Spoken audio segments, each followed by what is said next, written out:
Kiss.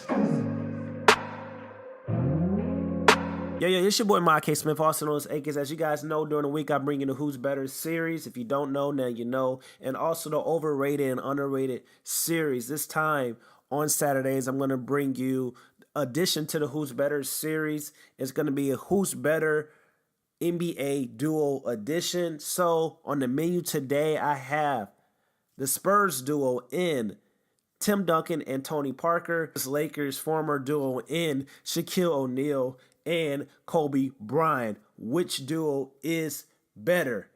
On a team by the likes of legendary Greg Popovich, Tim Duncan and Tony Parker were the cornerstones of the San Antonio Spurs organization. They managed to stay relevant for nearly 2 decades. During their time together on the squad, they managed to make it to 5 NBA Finals, winning 4 times out of the 5. Duncan had an additional ring before Parker joined the team. These two players were so in sync on the court in the pick and roll game. They probably know each other better than some people's marriages. That's how good they were. That's how good their chemistry was on the court. A lot of times Tim Duncan gets the most credit for the Spurs' success, and he should, because he's probably the greatest power forward of all time. But Tony Parker contributed just as much. Both of the two combined for 4 Finals MVP awards, so each one played a vital part in the success of the San Antonio Spurs organization. That being said, they also never missed the playoffs, and it's the second winningest duo of all time with 131 playoff wins. Now, the Los Angeles Lakers, Kobe Bryant and Shaq, played together for 8 seasons, 1996 through the 2014 season. They won 3 titles together. These two could never get along really off the court, but that didn't stop them from dominating on the court, winning 3 out of the 4 finals appearances they went to. We know what happened. Shaq left Penny for the Magic. Shaq left Penny and the Magic for the money and a chance to play for a franchise that has a reputation on building contenders around dominant centers. The Lakers swapped out Valley Divac for a high schooler named Kobe Bryant, and the rest is history. Shaq and Kobe dominated a stacked Western Conference during their time together and took advantage of the weak Eastern Conference opponents in the NBA Finals and won 3 rings together. That being said, which duo was better? Tim Duncan and Tony Parker or Kobe and Shaq? I got to roll with Kobe Bryant and Shaquille O'Neal. They were so dominant together during the regular season and also, most importantly, in the playoffs.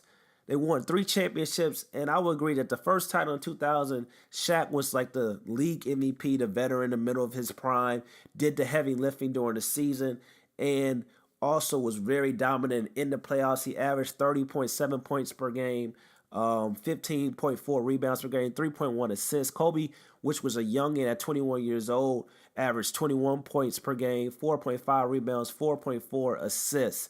Both of these players did shine in the postseason with Kobe playing the quarterback. You may recall the famous alley-oop pass to Shaq in the Western Conference Finals against Portland. And during that first finals appearance, Shaq was so dominant, scoring in 16 games to the playoffs. He scored 46, 43, 41, 41, 40, plus 8 other 30-point games.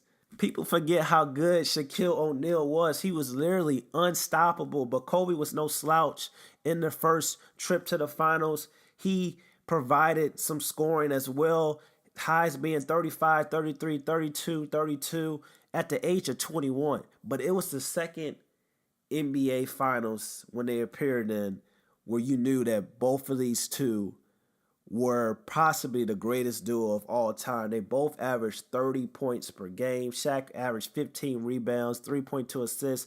Kobe was averaging 7.3 rebounds and 6.1 assists. For all those people saying that Kobe don't pass the ball, 6.1 assists is pretty good for a shooting guard. In this playoffs, this was probably the greatest inside-outside threat in the history of the NBA. They would go on to win a championship that year, and then they would go on to three-peat. The Lakers won 3 out of the 4 championships they played together. Even though the duo of Tony Parker and Tim Duncan won more rings together, they also played more seasons together and also never won a back-to-back title. So, they were nowhere as near as dominant as Kobe and Shaq, especially in the playoffs. I mean, Shaq and Kobe raised so much pandemonium on the court. It's just hard for me to pick a duo of Tony Parker and Tim Duncan over Shaquille O'Neal, Kobe Bryant. Plus, the San Antonio Spurs could have never even win a back-to-back title. Not only did the Los Angeles Lakers win a back-to-back title during their dynasty, they also three-peated.